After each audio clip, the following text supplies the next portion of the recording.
भाई अफसोस की बात तो यह है कि अमेरिका अगर ईरान पर दोबारा हमले का विचार कर भी रहा है तो लड़ेगा कैसे। एक होता है कि कोई जेट उड़ता है, मानकर चलिए वो ईरान जाता है, फिर ईरान उसे मार गिराता है, तो ये समझ में भी आता है। लेकिन इनके प्लेन खड़े खड़े स्वाहा हो रहे हैं। अभी मैंने आपको दिखाया कि एक मिलिट्री बेस जो आरएएफ का यानी रॉयल आर्मी फोर्स, ठीक है ना, air force, royal air force यानी कि ब्रिटेन का एयर फोर्स, वो एयर बेस पर खड़े हुए B-52 बॉम्बर्स, अचानक वहां धमाका होता है और आग लग जाती है। अमेरिका बेचैन। अब एक और रिफ्यूलिंग टैंक प्लेन जो खास तौर पर मिडिल ईस्ट, इजराइल और कई अलग अलग जगह भेजे गए थे इस उम्मीद के साथ कि ईरान पर दबाव बनाए या वक्त आने पर दोबारा ईरान पर हमला करके देख लिया जाएगा अगर सब कुछ ठीक ठाक लगे। लेकिन उनके प्लेन गया। जी हां, बिना युद्ध का आगाज हुए, बिना युद्ध में जाए फुक जा रहे हैं अमेरिका के प्लेन। हालत क्या है दिखाऊंगा। एक और बुरी खबर आई निकलकर इजराइल के लिए। दक्षिणी लेबनान से बड़ा जबरदस्त अटैक किया गया हिजबुल्लाह की तरफ से और न केवल सैनिक बल्कि कई कमांडर इसमें मारे गए। मातमी आवाजें इजराइल के अंदर हैं। तो खबर यह भी कि एक और बड़ा झटका लगा, दो और देशों ने इजराइल से तौबा कर लिया। नमस्कार, मैं हूं प्रज्वल गौतम और आप देख रहे हैं खबर चौक। पहले ही एक बड़ी खबर आपको दिखा दूं। ये देखिए, एक वीडियो निकलकर सामने आई है।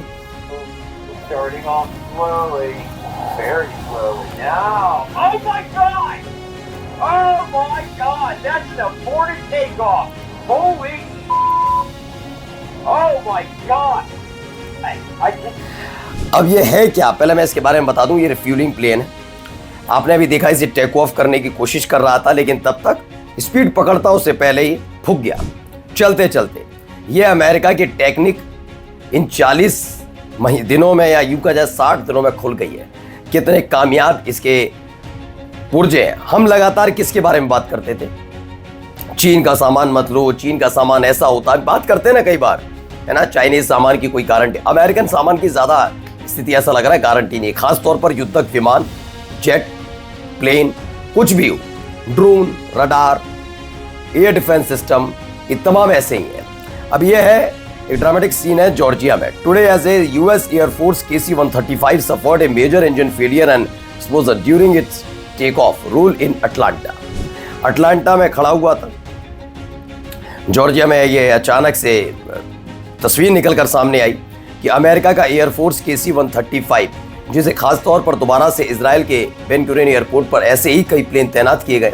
इसीलिए मैंने कहा कि एक होता है कि आपके प्लेन ने युद्ध लड़ा, मतलब युद्ध में शामिल हुआ, तब मारा गया तो लगता है कि चलिए, तब भी वो शर्मनाक बात है, लेकिन फिर भी लगता है कि कुछ तो काम आया, कुछ तो किया उसने।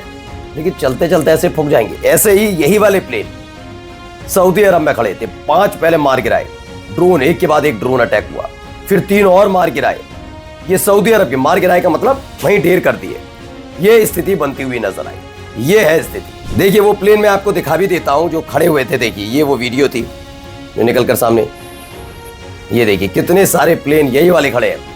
ये रिफ्यूलिंग प्लेन है जो इजराइल के बेन गुरियन एयरपोर्ट पर खड़े हैं। एक दो नहीं, दर्जनों के भाव में यहाँ पर खड़े हुए हैं।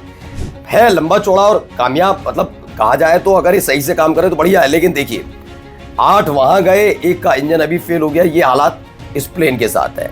तो एक रिफ्यूलिंग टैंकर है, 1 लॉन्ग रेंज स्ट्राइक है, दर्जन of tankers at Ben Gurion, दर्जन of strikes. Ben Gurion is no longer a civilian airport. ये कहा जा रहा है बेन गुरियन एयरपोर्ट को भी इसलिए दांव पर लगा रखा है नेतन्याहू ने। उसे पता है नहीं भी चाहेंगे ना भी ये प्लेन हो तो भी बेन गुरियन एयरपोर्ट पर तो अटैक होगा ही होगा, उसे पता है। खैर, अब बुरी खबर निकल कर आई एक और इजराइल के लिए। इजराइल के लिए क्या बुरी खबर है, हमने आपको दिखाया था कल कैसे एक के बाद एक पहले एक अटैक होता है आईडीएफ के सैनिकों पर जो दक्षिणी लेबनान में तैनात है। रेस्क्यू टीम वहां पर पहुंचती है और अचानक से फिर से हमला हो जाता। उसी जगह पर वो लेकर जा रहे होते हैं हेलीकॉप्टर में लादकर, लेकिन ड्रोन गिरता है और फिर से अफरा तफरी, बहुत सारी चीजें होती हैं। अब और बुरी खबर निकल कर आई। 8 Israeli soldiers killed in Lebanon as Netanyahu says IDF engaged. दरअसल एक के बाद एक ऐसी बुरी खबर निकल कर आ रही है और इसीलिए नेतन्याहू के खिलाफ सड़क पर मोर्चा खोल रखा है इजरायलियों ने। नाराजगी भी भाई बनती भी है। आपका बेटा, आपका लाडला यायर नेतन्याहू आराम से मौज काटे अमेरिका में, और यहां पर क्या हो रहा है, ये 8 इजरायली सैनिक मारे गए। इससे पहले 13 मारे गए। उससे पहले भी मैं रोजाना आपको दिखा रहा हूं जो स्थिति गजा के अंदर हमास के साथ युद्ध में आईडीएफ की थी आखिरी वक्त में, वैसे ही हिजबुल्ला, क्योंकि हमास क्या तो आखिरी वक्त में था। ऐसा लगता है कि ईरान ने अपने हथियारों का परीक्षण किया कि क्या ये लड़ाका संगठन कुछ कर पाएंगे, और वाकई हमास ने आखिरी वक्त में जो आईडीएफ के साथ किया उसमें घुटने टेकने मजबूर किया। और अब वैसे ही हालात हिजबुल्ला की तरफ से भी बन रहा है। ऐसा नहीं कह रहा मैं कि हिजबुल्ला के लड़ाके नहीं ढेर हो रहे या मुमारे नहीं जा रहे, ऐसा हो रहा है, लेकिन कम से कम ये भी बात मैं मानता हूं कि लेबनान की सेना और लेबनान की सरकार से बेहतर तो स्थिति बनती नजर आ रही है, नहीं आ रही है, कि कम से कम अपनी सरजमी के लिए लड़ तो रहा है कोई। अब देखिए 8 ये इजरायली सैनिक मारे जाते हैं। इसके अलावा देखिए the Israel regime ministry of health revealed that at least 30 injuries were recorded on the northern front with Lebanon over the past 24 hours. पिछले 24 घंटे में अब तक 30 से ज्यादा इजरायली सैनिकों के गंभीर रूप से घायल होने की खबर है। देखिए जब आप सेना में जाते हैं तो घायल होते हैं, क्लियर, लेकिन गंभीर खबर उन्हीं सैनिकों की आती है जिनकी हालत ज्यादा खराब होती है। जैसे वो इजराइल का सैनिक जिसे लेने गए थे उनके चक्कर में खुद फंस गए ट्रैप में हिजबुल्ला के, वही यहां पर हो रहा है। दावा है कि पिछले 24 घंटे में हिजबुल्ला ने इतने तगड़े हमले किए कि इसमें 30 नई इंजुरीज, गंभीर रूप से घायल हुए हैं इजरायली सैनिक, यानी मोर्चा वो लंबे समय तक नहीं संभाल पाएंगे। पहले से ही आईडीएफ में इजराइल की सेना में किल्लत चल रही, और एक नई मुसीबत लगातार हिजबुल्ला की तरफ से दी आ रही है। देखिए एक और खबर, urgent confirm killing of Israeli officer David Noam. Israeli officer, एक कमांडर ऑफ द गेवाती बटालियन का एक कमांडर था और नाम है डेविड नोआम, ये मारा गया है। Who was eliminated along with 3 elite soldiers. न केवल ये बल्कि 3 और इजरायली सोल्जर मारे गए, यानी कुल मिलाकर 4 लोगों का यहां पर भी नुकसान इजराइल को उठाना पड़ा। 8 वो 4 ये, यानी कुल मिलाकर अगर आप देखेंगे तो 12 इजरायली, मतलब 11 इजरायली सैनिक और एक कमांडर की मौत पिछले 10-12 घंटों के भीतर हुई है। जब स्ट्राइक हुई, स्ट्राइक के बाद ये भी एक बड़ा तगड़ा झटका है इजराइल के लिए। ऐसे में जब लेबनान की सरकार शांत है, इजराइल बार बार सीज फायर तो कह रहा है लेकिन लगातार हमले रिहायशी इलाकों में भी कर रहा है उन सब के बीच। और जाते जाते एक महत्वपूर्ण खबर भी, एक और बड़ा तगड़ा झटका लगा है। झटका किस बात का है कि बांग्लादेश और मलेशिया ने इजराइल के साथ राजनयिक संबंध तोड़ने के कारण इजरायली पासपोर्ट धारकों के प्रवेश पर रोक लगा दी है।